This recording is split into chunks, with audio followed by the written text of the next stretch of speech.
Ça fait une vingtaine d'années que je travaille OK. comme psychologue.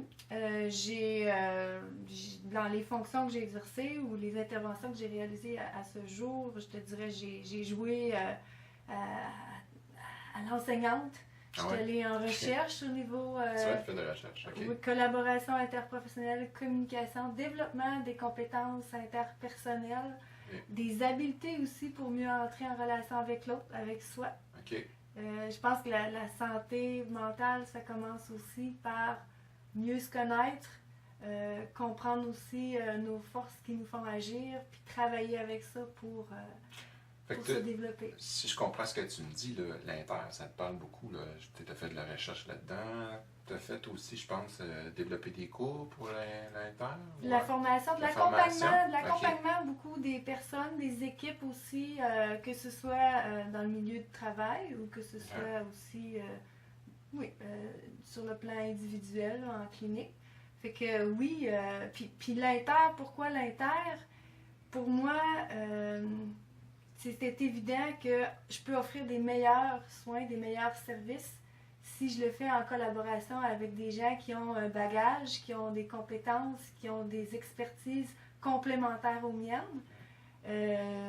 La force du partage aussi fait que, puis pas simplement avec les professionnels, avec la personne, le client, le patient, appelle-la comme on veut. C'est une personne remplie de ressources qui, elle aussi, a à prendre part au développement d'elle-même. Donc, tout ce beau monde-là, tous ces gens-là qui ont un but commun, qui ont le goût de travailler ensemble pour grandir mutuellement. Oh, ouais. C'est ça la force de l'inter pour moi. Et justement, là, si on gratte un peu le problème, je suis curieux de nature. Oui. On souhaite travailler en inter. Ce que je constate au quotidien, c'est qu'on souhaite travailler en inter. Mais quand vient le temps dans l'action de le faire, c'est comme si on avait un pied dans la porte et un pied en dehors de la porte. Qu'est-ce qui nous fait peur ou qu'est-ce qu'on devrait vaincre comme préjugés, croyances, méconnaissances qui nous amène à rentrer dans l'inter, mais avec un désir en même temps d'en sortir rapidement. En fait, ce que j'ai réalisé beaucoup, je reviens constamment aux bases, que ce soit avec les professionnels avec lesquels je travaille, les patients aussi avec lesquels je collabore. L'aspect de la confiance en soi, confiance en l'autre. Qu'est-ce qui fait aussi que j'ai le goût de m'ouvrir sur des fois des façons de faire que j'ai, qui sont, oui, qui sont peut-être des façons aidantes, qui peuvent bien contribuer, je dirais, à agir sur une situation, mais des fois des façons de faire aussi qui sont peut-être des habitudes, peut-être aussi des techniques que j'ai apprises, qu'on m'a dit que c'est comme ça qu'il fallait que je fasse, puis je continue dans ça, puis je prends pas de recul par rapport à ça. Donc, oser des fois dire, ben, il y a de la place à l'évolution dans ma pratique. De la même façon qu'il y a de la place à l'évolution chez la personne qui vient nous voir. Là. Dans le fond, c'est ça, la routine, faire des choses traditionnellement qu'on fait au quotidien, c'est sécurisant. Oui. Et c'est peut-être là le point que tu dis, c'est que là, on tombe en inter, donc là, on va être dans un nouvel environnement, avec d'autres professions qui ne pensent pas tout à fait de la même façon que nous autres, qui ne voient pas tout à fait le problème de la même façon que nous autres. Donc c'est sûr que ça peut être un peu insécurisant, mais en même temps, si je comprends bien ce que tu me dis, c'est qu'il faut voir ça comme une richesse, dans le sens qu'au niveau connaissance, on devient un professionnel meilleur à faire ce qu'on fait, parce que plus au courant du monde de la santé. Là. C'est ça que je dis. Oui! En fait, l'être humain puis la santé, c'est quelque chose d'extrêmement complexe. On a tendance à agir sur des symptômes de surface. Je vais faire attention à ce que je dis, là. Donc, à dire, je vois ça, donc j'agis sur ça.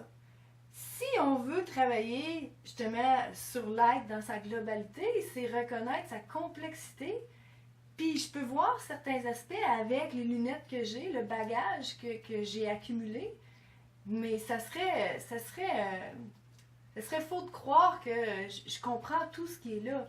Ouais. La personne, avec sa vision, aussi amène un élément essentiel à sa guérison, à son processus de transformation. Puis chaque professionnel, il contribue aussi là, avec sa vision des choses.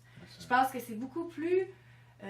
on parle de qualité des soins, c'est beaucoup plus riche en termes d'approche que de travailler en inter, que de travailler avec des visions partagées, plutôt que de s'en tenir à sa propre vision, aussi bonne, aussi reconnue soit-elle. Ça devient aussi, je pense, moins pesant pour le professionnel de la santé qui ne devient pas un Superman qui doit savoir tout, qui doit faire aucune erreur. Puis même pour le patient aussi, de faire affaire avec un professionnel inter, c'est un professionnel qui va être en mesure de probablement développer plus de solutions, va être moins dans des cul-de-sac, va toujours avoir comme, OK, peut-être que lui, je le connais, on travaille ensemble, je comprends ce qu'il fait, etc. Puis je pense qu'avec ma profession, il peut avoir un bon lien. Fait que ça devient aussi intéressant pour ça. Je crois à ça. Sinon, je ne serais pas ici. Vous voyez, elle croit à ça. OK. Je crois que... oui. On va dans des approches souvent rapides pour avoir j'appelle ça des fixes rapides. Ouais. Faut revenir justement à regarder les bases. Ouais. Puis ça, des fois, c'est pas toujours aussi évident, apparent que ça. Puis souvent aussi, pour terminer avec ça, quand on agit en superficie, on règle très rapide, très temporairement la problématique parce qu'on ne creuse pas assez. On ne s'ancre pas assez dans la problématique du patient. C'est ça. Puis ensemble, on va avoir une vision qui est plus juste, qui est plus claire, puis je pense des soins de vraiment meilleure qualité.